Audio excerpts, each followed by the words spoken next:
اور اب بھی نہیں لگتا کہ عدلیہ اس چیز سے نمٹ سکے گی. میری رائے ہے کہ یہ ایسا بحران ہے جس کو آپ کو ہائیسٹ لیول آف سٹیٹ پر ڈیل کرنا پڑے گا. آپ کی مقننہ کو بھی ڈیل کرنا پڑے گا, قانون سازی کو ریویو کرنا پڑے گا, آپ کی انتظامیہ کو عہد کرنا ہوگا کہ انف از انف. ان کیسز کو ہم لاجیکل کنکلوژن تک پہنچائیں گے, اور عدلیہ کو بھی تمام خوف, تمام تھریٹس, تمام بدماشی کے باوجود یہ عہد کرنا ہوگا کہ ہم اپنے قبیلے کو, کیونکہ عدلیہ الگ نہیں ہے, بار اور بینچ کا بڑا گہرا تعلق ہے, ہم اس کو صاف کر کے چھوڑیں گے, کیونکہ اس کے بغیر نہ معاشرہ چلے گا نہ ریاست چلے گی. عرفان صاحب کی بھی رائے شامل کروں. عرفان صاحب, زیغم صاحب نے بہت اچھی طرح جو مسئلہ ہے اس کی شناخت کی کہ قبائلیت سے ہٹ کے اب ریاست کے دائرے میں آ گئے ہیں. تو سر, کیا ایسا آپ کو لگتا ہے کہ جو طاقتور کا قانون ہے وہ کمزور کے قانون سے بہت مختلف ہے؟ وزیر اعظم عمران خان صاحب نے اس کا ذکر کیا تھا تو چیف جسٹس آف پاکستان نے جواب دیتے ہوئے کہا تھا کہ ہمیں قصوروار نہ ٹھہرائیں, یہ ریاست کی کمزوریاں, کوتاہیاں. کس طرح دیکھتے ہیں جناب؟ جی خان صاحب, آپ کا بہت شکریہ. آپ کا یہ جو ایک سوال ہے نا, یہ سن کر 8 سال سے میرے کان جو ہیں وہ جناب ہو گئے ہیں بہرے کہ چھوٹے کے لیے اور قانون ہے, بڑے کے لیے اور قانون ہے. آپ تھوڑا سا چلے جائیں ماضی میں, خان لیاقت علی خان کو شہید کیا گیا, ہائی کورٹ میں کیس گیا, جج صاحب کے سامنے ریمارکس آئے, مائی لارڈ فائل گم ہو گئی ہے. جی کیا لیاقت علی خان صاحب چھوٹے انسان تھے؟ پاکستان کے وہ وزیر اعظم تھے. اس کے بعد آگے آ جائیں, ضیاء الحق صاحب کا جو جہاز تھا ہوا میں چھیتڑے اڑ گئے جناب, اس کے کہاں پہ گئی جناب وہ والی تحقیقات. اس کے بعد بھٹو صاحب کا آپ ذرا دیکھنے کیس, ان کا جو بھی کیس ہے وہ بھی ہماری جو عدالتوں کے اوپر ایک سوالیہ نشان ہے. اس کے بعد بے نظیر صاحبہ آ گئی, ان کا دیکھ لیں ذرا, کہاں گئی جی تحقیقات؟ یہ کیا عام لوگ تھے؟ اس سوال کی اب ہم کو چاہیے کہ ہمارے میڈیا کے حضرات, ہمارے اینکر حضرات, ہم صحافی لوگ اس سوال کی جان اب چھوڑ دیں کہ چھوٹے کے لیے اور قانون ہے, بڑے کے لیے اور قانون ہے. ابھی تک خان صاحب کے جو بانجا صاحب ہیں وہ کہاں ہیں جی اس وقت تک؟ ابھی تک وہ تو ساتھ جناب اس ٹائم پہ آ رہے تھے سارے میڈیا کے, جو میں نے وہ دیکھیں فوٹو شاٹس, اس میں تو وہ آ رہے ہیں سامنے. لہٰذا یہ جو چیز ہے نا, ایک بات ہم سب کو, پورے پاکستان کی عوام کو اچھے طریقے سے ذہن میں بٹھا لینی چاہیے. 2008 سے جی ان کی جمہوریت سٹارٹ ہوتی ہے, ساروں کی میں بات کر رہا ہوں. اب یہ بات نہیں ہے کہ خان صاحب کی حکومت نے کیا کیا یا میاں صاحب نے کیا کیا یا اس کے بعد زرداری صاحب نے کیا کیا. 2008 سے ان کی جمہوریت سٹارٹ ہوتی ہے, اور ان کے جی 3 بیانات آ رہے ہیں آج تک. آئین ہونا چاہیے جی, قانون ہونا چاہیے جی, جمہوریت ہونی چاہیے. جی یہ جو ہے آئین, یہ جی کہاں پر ہے؟ خان صاحب کے لیے جب آئین ہمارے سامنے آتا ہے تو میاں صاحب جناب ان کی صحت خراب ہو جاتی ہے, ان کو ریلیف دیا جاتا ہے, وہ جناب انگلینڈ ہو جاتے ہیں روانہ.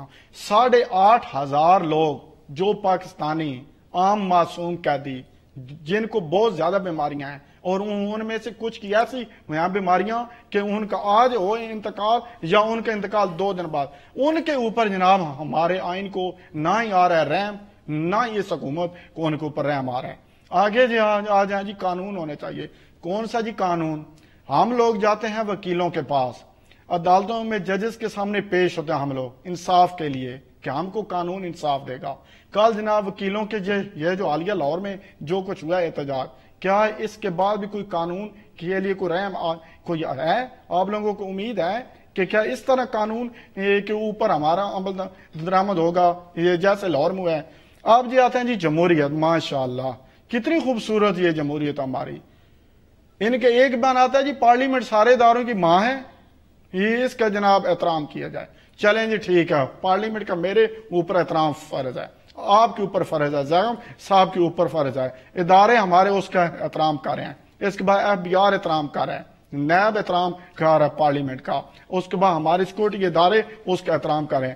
یہ کیسی ماں کی اولادیں ہیں جی؟ گالیاں نکال رہے ہیں ادھر, ہم کو جناب کہہ رہے ہیں جی ہماری جناب ماں کا احترام کرو. ایسے کوئی جناب نہیں کرتا احترام, نہ ہی ایسی جمہوریت کا احترام ہوتا ہے.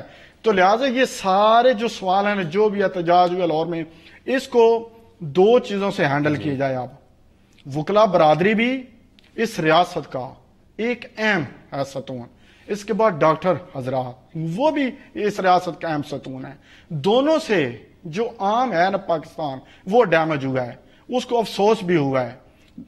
سب سے پہلے تو دیکھا جائے کہ جی پہلے نا ویڈیو کس کی ریلیز ہوئی تھی اور وہ جو ڈاکٹر صاحب تھے ان کے کیا الفاظ تھے, کیا ان کو یہ چیزیں زیب دیتی تھیں جو انہوں نے کیا, اس کا پھر ریاکشن یہ آ گیا. اور تیسرا سوال ہے مین, کیا آئی جی صاحب کو, یہ تو 20 نومبر سے سٹارٹ ہو رہا تھا یہ کام ان کا, آئی جی صاحب کو سپیشل جو برانچ ہیں ان کی رپورٹیں بھی آ گئی تھیں کہ وہ وکلا حضرات جو ہیں وہ احتجاج کی اپنی جو اسٹریٹجی ہے وہ بنا رہے ہیں.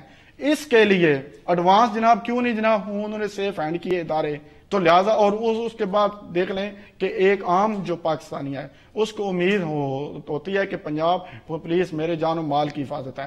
ہمارے آئی جی صاحب نے اپنی سیکورٹی کے لیے بلوا لی, سیکورٹی کے ادارہ ایک بلوا لیا. آپ یہاں سے اندازہ لگائیں نا کہ ریاست ہماری کس سائڈ پہ جا رہی ہے. ٹھیک, اسی پہ ہی وقفہ لیں گے, گفتگو جاری رہے گی اور اگلے اس میں بات کریں گے جو عرفان صاحب نے ذکر کیا کہ ریاست آخرکار کس طرف جا رہی ہے. رہیے گا ہمارے ساتھ.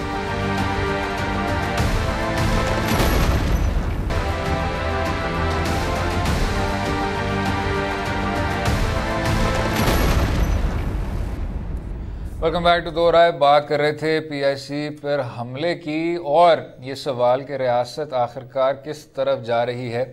زیم خان صاحب, جو کلپس آ رہے ہیں اور ان کا عرفان صاحب نے ابھی ذکر بھی کیا, نظر آ رہا ہے آپ کو کہ جب احتجاج میں لوگ آگے بڑھ رہے ہیں, وکیل آگے بڑھ رہے ہیں, تو وہاں پولیس کی موجودگی میں یہ سب کچھ ہو رہا ہے لیکن اس کے باوجود کوئی کارروائی نہیں ہوتی.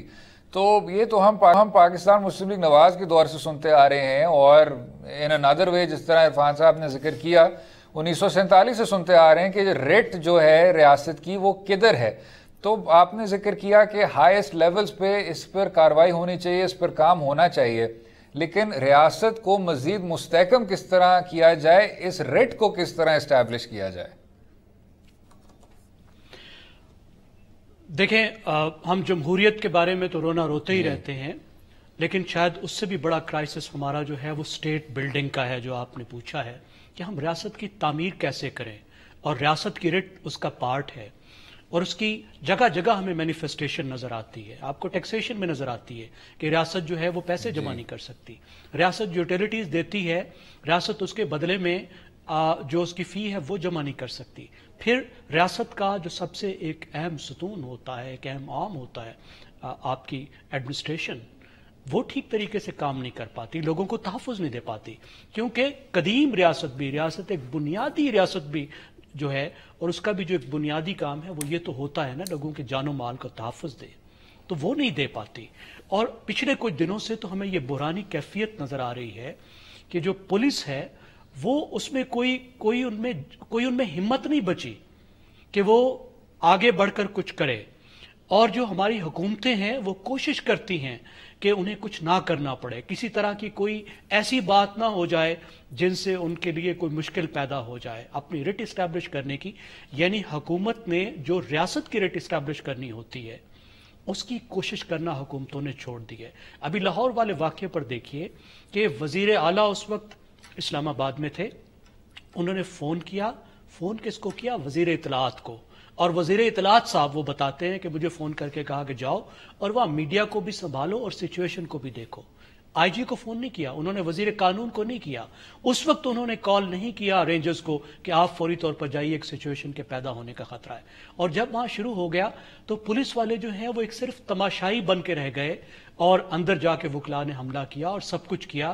وہ اس بات پہ تیار نہیں تھے کہ طاقت استعمال کریں, کیونکہ پولیس جب طاقت استعمال کرتی ہے تو پھر پولیس کے لیے مشکلات پیدا ہو جاتی ہے, اور پولیس میں اس بات کی کوئی ہمت نہیں بچی کہ وہ کرے. تو اس میں انتظامیہ کی ناکامی, ریاست کے ایگزیکٹو کی ناکامی, یہ ایک بہت بڑی ناکامی ہے. ایگزیکٹو کو اپنا رول ادا کرنا ہوگا, اس کی ایک قیمت ہوتی ہے اور اس قیمت دینے کے لیے آپ کو تیار ہونا چاہیے. اگر آپ اس قیمت کو دینے کو تیار نہیں ہیں پھر تو ریاست کمزور ہوتی جائے گی. پھر ریاست کے جو بنیادی بحران ہیں, مثلا سیپریشن آف پاور کا بحران, کہ جو تینوں پلرز آف سٹیٹ ہیں وہ اپنا کام کریں اور دوسرے کے کام میں مداخلت نہ کرے، وہ ہم نے دیکھا۔ پھر آپ کا ڈی فیکٹو اور ڈی جورے کا بحران ہے کہ جو لکھا ہوا ہے اس پر اس طریقے سے عمل نہیں ہوتا۔ پھر جو آپ کا سب سے بڑا آپ کا قانون ہے آئین پاکستان، اس کو کتنی دفعہ تو اٹھا کر پھینکا گیا اور پھر اس کا احترام نہیں کیا جاتا۔ تو ہمیں لگتا ہے کہ ریاست کے بہت سارے بحران ہیں جس کو حل کرنے کے لیے آپ کو ایک کنسنسس ڈیولپ کرنے کی ضرورت ہے۔ جو پاکستان کی پاور ایلیٹ، اس نے وہ کنسنسس کبھی پیدا ہی نہیں کیا۔ ایک مسلسل جو جھگڑا چلتا رہتا ہے وہ گیم پر نہیں ہوتا بلکہ رولز آف دا گیمز پر ہوتا ہے۔ آپ یہ طے ہی نہیں کر پائے کہ کون سے رولز آف دا گیمز ہوں گے جس کے تحت یہ ایلیٹ آپس میں طاقت شیئر کرے گی اور جس کے ذریعے وہ اس ملک کو چلائے گی۔ عرفان صاحب، یہ اس کو فالو آن کرتے ہوئے اب آپ کہیں گے کہ آپ مجھ سے وہی سوال کر رہے ہیں، لیکن جب ہم بات کرتے ہیں کہ ریاست کو کس طرح مزید مستحکم کیا جائے تو اکثر بات کی جاتی ہے کہ کچھ لوگوں کی گٹھ جوڑ ہے، وہ ایلیٹ سے تعلق رکھتی ہے، آپ کی ہر جگہ کارٹیلائزیشن ہے۔ آپ معیشت میں دیکھ لیں تو معیشت میں بھی اتنے بڑے کارٹیلز ہیں آپ کے، چاہے وہ شوگر ہو، اب تو ویٹ کی بھی باتیں کی جا رہی ہیں۔ جو آپ کی سیاسی جماعتیں ہیں ان میں کچھ خاندان ہیں جو مقبول ہیں اور انہوں نے پچھلے 50 سال سے انہی جماعتوں کا جو ڈائریکشن ہے اس کو سٹیر کیا ہے۔ تو ہر جگہ جب آپ کو نظر آ رہا ہے کہ اب آپ اس کو اور کیا کہیں گے، اس کو ایلیٹ کیپچر کہہ دیں، ریگولیٹری کیپچر کہہ دیں، بار ایسوسیشنز کے حوالے سے بھی یہی کہا جاتا ہے کہ کیونکہ ادھر بھی اس طرح کا کیپچر ہے تو وہ صحیح طرح وکلا کو ریگولیٹ نہیں کر سکتے۔ کس طرح دیکھتے ہیں جناب؟ خان صاحب، یہ ریاست پاکستان جہاں پر اس ریاست پاکستان کا میں شہری ہوں، وہیں پر آپ بھی ہیں اور پوری 22 کروڑ عوام اس ریاست پاکستان کی وہ شہری ہے۔ یہاں پر ایک بات یہ ہے کہ یہ جو جناب کہتے ہیں نا کہ سارے جی ادارے جی اپنی اپنی نا حدود میں رہیں، یہ تو کوئی نہ بتا دے کہ ان کی حدود ہیں کون سی جی۔ شیخ رشید صاحب جناب شام کو پاک فوج کے دفاع میں بیٹھے ہوتے ہیں، اس کے بعد فواد چودھری صاحب نیب کے دفاع میں بیٹھے ہوتے ہیں۔ آپ یہ بتا دیں کہ آرمی کا ادارہ ہمارا، کیا یہ جناب ہماری فوج جو ہے یہ نہیں ہماری فوج؟ کیا ہم نہیں اس کی کرتے رسپیکٹ؟ کیا یہ ہمارا ادارہ نہیں ہے؟ کیا ہم لوگ نہیں شہیدوں کے لیے آواز اٹھاتے؟ ادارے کی حدود اس ٹائم پہ ہوگی۔ پاک فوج کے ادارے کے ایک سپوکس پرسن ہیں جناب D G I S P R major general Asif Ghafoor صاحب، اور وہ بہت ہی احسن طریقے سے اپنی ڈیوٹی دے رہے ہیں۔ یہ جو وزراء ہیں، یہ جناب ان سے میری ریکویسٹ ہے کہ برائے مہربانی جناب آپ کو جو وزارتیں دی گئی ہیں آپ لوگ بھی اپنی حدود میں رہیں، اور جو کل آپ کی حکومت کو 1.5 سال ہونے والا ہے، کیا کیا جی رزلٹ آپ نے اس کا، اس کے اوپر بھی وضاحت دے دیں تھوڑی سی۔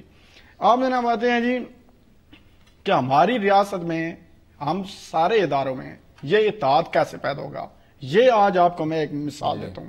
امریکہ اور اس کے اتحادیوں نے 18 سالوں میں 8 اسلامی ممالک کی اینٹ سے اینٹ بجا دی، جس میں سے 11.5 لاکھ سے زائد بے گناہ لوگ ہلاک ہو گئے، اور آج تک ایک امریکی شہری نے، آج تک ایک امریکہ کے سیاستدان نے اپنی فوج کے اوپر انگلی نہیں اٹھائی کہ آپ نے کیا کیا۔ یہ اس کو کہتے ہیں جناب اتحاد۔ وہ رونگ تھے نہیں تھے، یہ تو کانسیپٹ ہی نہیں ہے اس سائیڈ پہ، ہم لوگ جتنا بھی شور مچاتے رہیں، لیکن یہاں اس ریاست پاکستان کی بدنصیبی دیکھ لیں، جب تک 4-5 سیاستدان اپنی فوج کو گالی نہ دے دیں ان کو تو رات کو نیند نہیں آتی اللہ کے فضل سے، کیونکہ یہ تو ان کے خون میں سمائی ہوئی ہیں چیزیں۔ جب تک یہی جناب فوج کے ادارے تھے، جب ان کے لیے وہ سپورٹ دیتے تھے تھوڑا سا ہم چلے جائیں پاکستان کی تاریخ میں، اس ٹائم پہ پاک فوج زندہ باد تھی۔ اب ایک ادارہ نیوٹرل ہو کر پچھلے 2008 سے ہم لوگ 60,000 سے زیادہ تو لوگ ہمارے ہو چکے ہیں جی شہید، کسی نے آج تک ان کے ساتھ اظہار یکجہتی کے لیے 2 الفاظ بولے ہیں؟ نہیں بولے، اور نہ ہی میں نے سنے ہیں۔ لہٰذا آپ ایک دوسرے کو عزت دیں گے خان صاحب تو کوئی دوسرا بھی آپ کو عزت دے گا۔ جب آپ لوگ خود دوسرے ممالکوں کو ایسے بیانات دے دیتے ہیں جن سے آپ کے ان الفاظوں کی انڈیا کے اندر جناب ان کی ایک ہمارے جو حالیہ جو نون کے جو 2-3 ہمارے یہ رہنما تھے جو بیان دیے تھے انہوں نے، اس کے بعد جناب یہ پاکستان پیپلز پارٹی کے جو چیئرمین ہیں بلاول صاحب، انہوں نے جو بیان دیا تھا، انڈیا میں بریکنگ نیوز خان صاحب وہ ہو گئی تھی. تو لہٰذا یہ سیاستدان بھی تھوڑا سا اس ریاست کے اوپر کریں رحم. اگر یہ کہتے ہیں جی مساق جمہوریت ہو، چلیں جی ساری پارٹیاں بھی بیٹھ جائیں، دوبارہ بیٹھ جائیں، لیکن اس میں یہ نہ ہو کہ ان کی جو ہے نا جی لوٹ مار ہو اس کو چھوڑ دیا جائے. اگر ریاست کے لیے بیٹھتے ہیں نا سارے دوبارہ، آئین اور قانون کے لیے بیٹھتے ہیں کہ واقعی جی سب کا حساب ہوگا، جس نے بھی اس ریاست کا پیسہ لوٹا ہے، تو پھر تو جناب میرے خیال میں ایک اور یہ مساق جمہوریت ہونی چاہیے. اگر ان کے ایجنڈے اپنے ہیں ذاتی، تو پھر تو فائدہ ہی ہے کوئی. انتشار کی جانب تیزی سے جا رہے ہیں خان صاحب ہم لوگ، تو اس انتشار کو روکنے کے لیے جو ہمارے جو تھنک ہیں ٹینک، ان کا اب بڑا اہم رول ہو گیا ہے. ان کو بھی اب یہ جو سامنے آنا ہوگا کہ ریاست میں انتشار، اور وہ بھی جس دن سے خان صاحب کی حکومت آئی ہے اس دن سے لے کر آج تک یہ جو لاہور کا سانحہ ہوا ہے، اس ٹائم تک ایک دن ایسا بتا دیں جس دن روڈوں کے اوپر بھی انتشار، اس کے بعد اسمبلی کے جو اجلاس ہیں ان کے اندر بھی انتشار. یہ کون سی جمہوریت ہے جناب؟ یہ کون سا آئین ہے جناب؟ کیونکہ ہمارا کم ہو رہا ہے، اگلے حصے میں گفتگو جاری رہے گی. اسٹے ود اس.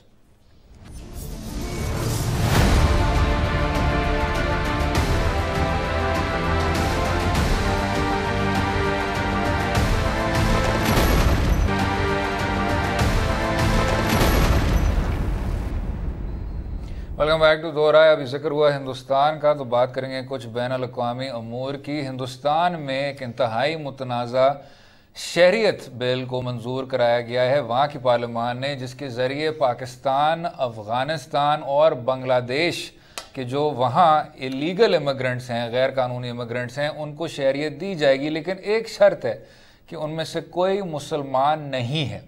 اس کے بعد جو نیشنل رجسٹری ہے ہندوستان میں، وہ پھر ان مسلم الیگلز کو جو مسلمان ہیں وہاں اور بہت دیر سے ہندوستان میں بس رہے ہیں، ان کی بھی جو شناخت ہے، جو شہریت ہے، اس پر مزید کارروائی کرے گی.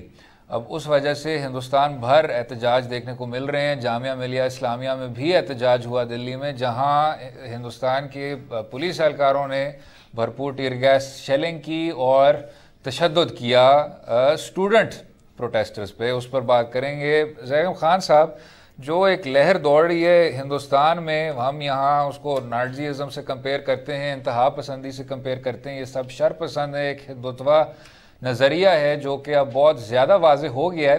جو مجھے حیرت ہو رہی ہے سر وہ یہ ہے کہ جو وہاں کا آپ کیا کہہ سکتے ہیں جو حزب اختلاف ہے وہاں ہندوستان میں، جس کو ریزسٹ کرنا چاہیے یا جس کو کچھ کرنا چاہیے، وہ بار بار کمپیریزنز کر رہا ہے پاکستان کے ساتھ کہ جی ہم پاکستان بننے کو جا رہے ہیں. کوئی کسی کو ان کو بتانا نہیں چاہیے سر کہ یہ جو مسائل ہیں یہ ان کے اپنے ہیں اور یہ ایک تسلسل ہے. آپ سنجے گاندھی کو اٹھا لیں، اندرا گاندھی کو اٹھا لیں، 2002 گجرات کے حملے کو اٹھا لیں، بار بار پاکستان کی طرف کیوں انگلیاں اٹھاتے سر؟ اس لیے کہ پاکستان کو انہوں نے، جس کو ہم پولیٹیکل سائنس کی لینگویج میں کہتے ہیں نا ادر، انہوں نے یہ ڈکلیئر کیا ہوا ہے کہ پاکستان جو ہے وہ ہے جو ہم نہیں ہیں. یعنی اپنے آپ کو ایک پاکستان کو ایک نیگیٹو پورٹریل کے طور پر نیگیٹیولی پورٹرے کرتے ہیں. اس بات میں کوئی شک نہیں کہ پاکستان ایک مشکل دور سے گزرا ہے، ایک ایسے دور سے گزرا ہے جس میں مائنارٹیز کا اتنا ریسپیکٹ نہیں تھا جتنا ہونا چاہیے. لیکن اس وقت جب کہ دنیا اس طرح اس ڈائریکشن میں جا رہی ہے، بہت سے ممالک جس طرح بھارت جا رہا ہے، تو پاکستان نے تو اس وقت بہت ایک الگ سی ڈائریکشن لی ہے.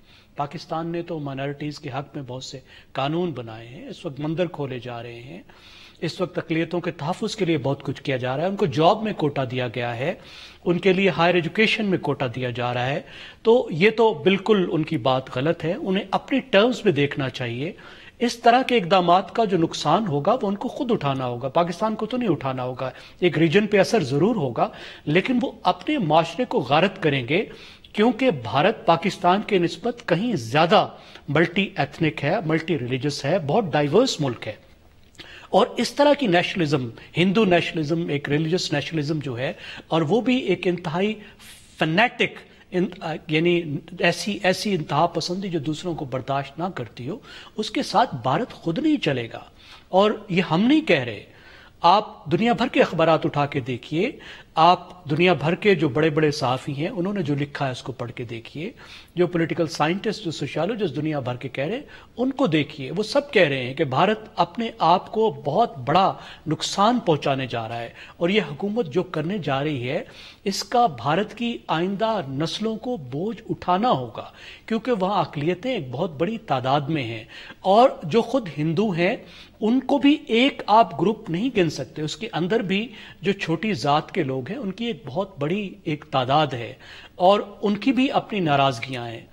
تو اب آپ دیکھیے ایک مظاہروں کا دو طرح کا آپ کو مظاہروں کا سلسلہ نظر آ رہا ہے. ایک تو مسلمان ہیں جو ناراض ہیں، اور مسلمانوں کی ایک وجہ تو یہ ہے کہ ان کے ساتھ ڈسکریمنیشن کی جا رہی ہے. ایک ان کو خطرہ یہ ہے کہ پاکستان کی طرح اور پاکستان سے کہیں زیادہ وہاں ایک انڈاکومنٹڈ پاپولیشن موجود ہے. پاکستان نے تو جو رجسٹری کا پروگرام ہے 1970 کی دہائی میں شروع کر دیا تھا اور بہت ایڈوانس پروگرام ہے، لیکن اس کے باوجود پاکستان میں بھی انڈاکومنٹڈ لوگ موجود ہیں. ایسی پاپولیشن ہے جو رجسٹرڈ نہیں ہے نادرا کے ساتھ. تو بھارت میں خاص طور پر مسلمان بڑی تعداد میں انڈاکومنٹڈ ہیں، تو ان کو ایلینز بنا دیا جائے گا. دوسرا آپ کو اس کا مسئلہ نظر آ رہا ہے آسام میں. آسام میں ایک تو اسامیز لوگ ہیں، پھر وہاں بنگلہ بولنے والے لوگ ہیں، بنگالی سپیکنگ لوگ ہیں. تو اچھا، اور وہ سب لوگ ایسے نہیں ہیں جو ابھی آئے ہیں، کچھ لوگ وہاں 100-200 سال سے آباد ہیں، لیکن وہاں ایتھنک جھگڑا یہ ہے کہ اسامیز یہ چاہتے ہیں کہ ان کو اسٹیٹ رجسٹری میں شامل نہ کیا جائے. ایسا قدم انہوں نے پہلے اٹھایا، بہت سے لوگوں کو ایلینز ڈکلیئر کیا.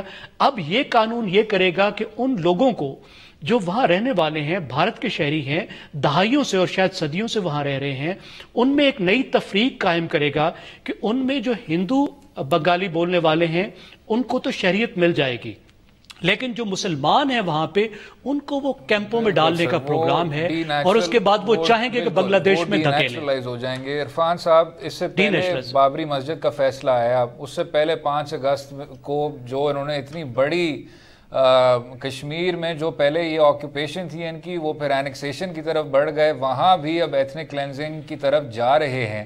تو ان تمام چیزوں کو سامنے رکھتے ہوئے سر، جب انہوں نے یہ والی قانون سازی کی ہے سٹیزنشپ کے بل کے حوالے سے، کیا اب کہہ سکتے ہیں صحیح طرح سے کہ جو ساورکر کی خواب تھی کہ ان کو بالکل ہی ایک ہٹلر کی ریاست بنا لیں، وہ اب بنا چکے ہیں یا بنانے کو جا رہے ہیں؟ خان صاحب، آج سے 8 ماہ پہلے میں، اس کے بعد ایک دن اب ٹاک شوز میں بیٹھے تھے یہ زاغم صاحب، میں نے 8 ماہ پہلے ہی بتا دیا تھا ان لوگوں کو کہ مودی الیکشن نہیں آرے گا. اس کا جو تھیم ہے، اس کی جو سوچ ہے، اس کا جو ایجنڈا ہے وہ ہے اینٹی سارا کنے اسلام. اس میں وہ اب تک ہو چکے ہیں جی کامیاب. اگر مودی اب بیک اپ ایک اوپر آنا بھی ٹھیک چاہے تو نہیں آ سکتا. خان صاحب ایک بات یہ ہے کیونکہ اس سے ان کی جو پارٹی ہے، جو بی جے پی ہے، وہ جناب پوری کی پوری ان کی حکومت، ان کی جو جتنی بھی اچیومنٹ ہے وہ ساری اس ٹائم پہ ایک ایجنڈے کے اوپر ہے کہ اینٹی اسلام ہم نے جو جتنے اقدامات ہیں وہ اٹھانے ہیں. اور یہ اس ٹائم پہ بی جے پی کی حکومت اسی سائڈ پہ جا رہی ہے. پر انہوں نے ایک اور کام شروع کر دیا ہے. بی جے پی کی جو حکومت ہے ان کا اگلا سٹیپ ہوگا گاندھی کا بھی نام و نشان مٹانے جا رہے ہیں یہ لوگ. بالکل گاندھی کا نام و نشان کانگریس کے حساب سے ان کی جو سٹریٹجی ہے یہ اب سارے اس سائڈ پہ جا رہے ہیں کہ گاندھی کا نام و نشان مٹا دیا جائے. ہندتوا کا جو لبادہ یہ لے آئے سامنے، وہ اس کو یہ لے کر چلیں گے آگے. جو بڑے لیڈر ہوتے ہیں خان صاحب، وہ ان کی ریاستوں میں انتشار اگر ہوں تو ان کے جو دوسرے جو ہوتے ہیں نا دائیں بائیں کے جو ان کے معاملات، ان کے اوپر ان کا فوکس نہیں ہوتا. پھر ان کا فوکس اپنی ریاستوں کے اندر ہو جاتا ہے.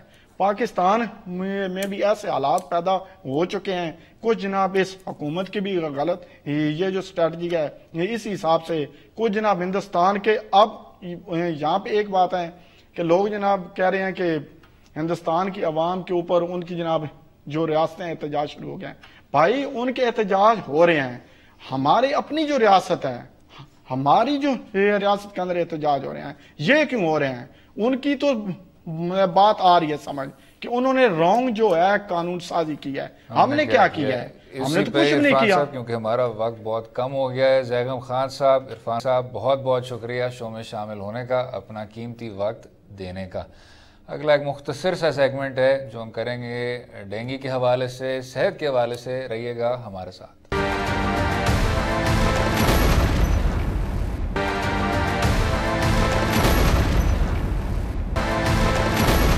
ویلکم بیک ٹو زور آئے. بات کریں گے ڈینگی کے آؤٹ بریک کی جو پچھلے کچھ ماہ 34,000 افراد کو متاثر کیا، اور اس کے ساتھ ساتھ سپرے اور ڈینگی ریپیلنٹ کے حوالے سے مارکیٹ میں کون سی کوتاہیاں نظر آئیں، ان کے سپلائی میں کون سی گیپس نظر آئے. ہمارے ساتھ آج بات کرنے کے لیے ڈاکٹر وسیم خواجہ صاحب ہیں، پیمز کے ترجمان ہیں. ڈاکٹر صاحب یہ بتائیے گا کہ اس سال جو ڈینگی کی آؤٹ بریک دیکھنے کو ملی، خصوصی طور پر راولپنڈی، اس کے جو ایڈجوائننگ ایریاز ہیں اس میں بھی نظر آئی، اس کا اس سال آپ کو ریاست سے یا صوبائی حکومت سے جو ریڈینس تھی وہ نظر آئی تھی، وہ کس طرح کمپیئر کرتی ہے؟ اس میں مختلف کیٹیگریز ہوتی ہیں، کوئی سستی، کوئی مہنگی، کوئی نہیں مل رہی تھی اور کوئی لگاتا ہے، کوئی نہیں لگاتا. اس میں بہت مختلف جو ہے نا اس میں وجوہات اس میں شامل تھی. اور اس میں گورنمنٹ کو بھی کہوں گا کہ اس میں کئی لوگوں نے یہ بھی کہا تھا کہ ہمیں نہیں مل رہی، کوئی کہتا ہے سستی مل رہی ہے، کوئی مہنگی مل رہی ہے، کوئی کم ہو گئی، کسی جگہ نہیں مل رہی. تو یہ تمام چیزیں گورنمنٹ کو ایکشن لینا چاہیے تھا کہ دیکھیں کسی نے ایک جان کو بچایا، اس نے پوری انسانیت کو بچایا. تو دیکھیں اگر ایک اسپرے ملنے سے ایک بھی جان بچ جاتی ہے تو اس کا ظاہری بات ہے فائدہ ہی ہونا تھا نا. ایک جان لازمی بچنی تھی. تو اس لیے یہ میں کہوں گا کہ یہ ہر سال اس پہ ایکشن لینا چاہیے، پراپر چیزیں موجود ہونی چاہیے اور پراپر پریونشن کرنی چاہیے کہ یہ جو مچھر ہے جو ڈینگی کا باعث بنتا ہے، ایک تو اس کی بھی پریونشن ہونی چاہیے، اور دوسری جو عام شخص کو جو کاٹتے ہیں اس سے بچانے کے لیے جو سپرے وغیرہ ہے وہی پراپر ملنے چاہیے اور اچھی نسل کے ملنے چاہیے اور اتنی اماؤنٹ میں ملنے چاہیے کہ جسے غریب اور امیر سارے بندے. ڈاکٹر صاحب جو آپ نے سپرے کی اویلیبلٹی کی بات کی کہ اے سی نیلسن کی رپورٹ ہے کہ پہلے اگر 80,000 دکانوں میں ان سپریز کی اویلیبلٹی ہوتی تھی، وہ اب مزید محدود ہو گیا ہے. اب صرف 15,000 دکانیں ہیں اور اس میں مختلف وجوہات ہیں جو کہ صحیح طرح واضح نہیں ہو پائیں کہ تاجروں میں اور ہول سیلرز کے بیچ لڑائی ہے، CNIC کا مسئلہ ہے. اس کو آپ کس طرح دیکھتے ہیں سر؟ بالکل اس کو میں یہ کہنا چاہوں گا، یہ بالکل غلط ایکشن ہوا ہے. اس میں اگر پوری انکوائری ہونی چاہیے، گورنمنٹ لیول پہ ہونی چاہیے. اس کی وجہ کیا ہے، جو ذمہ دار ہیں ان کو اس کی سزا بھی دینی چاہیے کہ یہ کیوں ہے، تاکہ آئندہ نہ ہو. اب تو جو ہو گیا جو ہونا تھا غلط ہو گیا، اتنے زیادہ پھیل گئے، تو تاکہ آئندہ کے لیے بھی ایکشن لیں اور پرانا جو انہوں نے نہیں اپنے پراپر سپلائی کی اور ان پہ بھی ایکشن لیں، پراپر انکوائری کریں اور اس کو پراپر جو ہے اور کورٹ میں لے کے جائیں اور ان کو سزا بھی دیں کہ بھی آپ نے یہ کیوں کیا، اتنے پریونشن پہ آپ نے اتنے پھر پیسے کے چکر میں یا کوئی بھی ہے نکاحت ہے یا کوئی بھی ہے لڑائی جھگڑا جو بھی ہے وجہ ہے، اس کی وجہ سے آپ نے بیماری کو پھیلانے میں آپ نے اپنا کردار کیوں ادا کیا ہے. یہ تو لازمی ایکشن ہونا چاہیے. اچھا ڈاکٹر صاحب آخر میں جو آنے والے سالوں میں جب یہ آؤٹ بریک شاید پھر سے ہو، اس کا مسئلہ پھر سے سامنے آئے، تو آپ وہ کیا تجاویز دیں گے جن سے یہ جو ڈینگی کا آؤٹ بریک ہے اس سے ہم پوری طور پہ نمٹ سکیں، اور ایڈوانس میں وہ کون سے اقدامات اٹھانے چاہیے؟ بالکل اس میں دیکھا جیسے میں پہلے کہا کہ مارچ اپریل میں ایسا موسم ہوتا ہے جس میں یہ تصویر زیادہ ہوتی ہے ایسے جراثیموں کی اور یہ جیسے مچھروں کی جس کے وہ اس باعث بنتے ہیں بیماری کا. تو پراپر سپرے پچھلے سال نہیں ہوا تھا جس کی وجہ سے یہ بیماری بہت پھیل گئی. اس سے پہلے پراپر سپرے ہوا تھا، اتنی بیماری نہیں پھیلی تھی. تو اس لیے تو پراپر سپرے کرنا ہے اور لوگوں کو پراپر گائیڈ کرنا ہے اس موسم میں آپ نے کس طرح اپنے آپ کو مچھروں کے کاٹنے سے بچانا ہے تاکہ مچھر آپ کے گھر پہ جمع نہ ہو. مچھردانی کا استعمال کریں، پراپر سپرے کریں اور کہیں بھی پانی بھی اکٹھا ہے وہاں پہ پانی بھی اکٹھا نہ ہونے دیں اور پراپر جو جتنے پریونٹیو میئرز ہیں وہ سارے کریں تاکہ اگر مچھر آ بھی جائے تو وہ آپ کو نہ کاٹے. جس کو کاٹ لیتا ہے اس کو کسی کو ڈینگی ہو بھی جاتا ہے اس کو چاہیے کہ وہ اپنے کاٹ لے. ڈاکٹر وسیم خواجہ صاحب بہت بہت شکریہ سر شو میں شامل ہونے کا، قیمتی وقت دینے کا. امید ہے آپ کو آج کا پروگرام پسند آیا ہوگا. ہمیں اپنی رائے سے بھی آگاہ کیجیے اور اجازت دیں. خدا حافظ.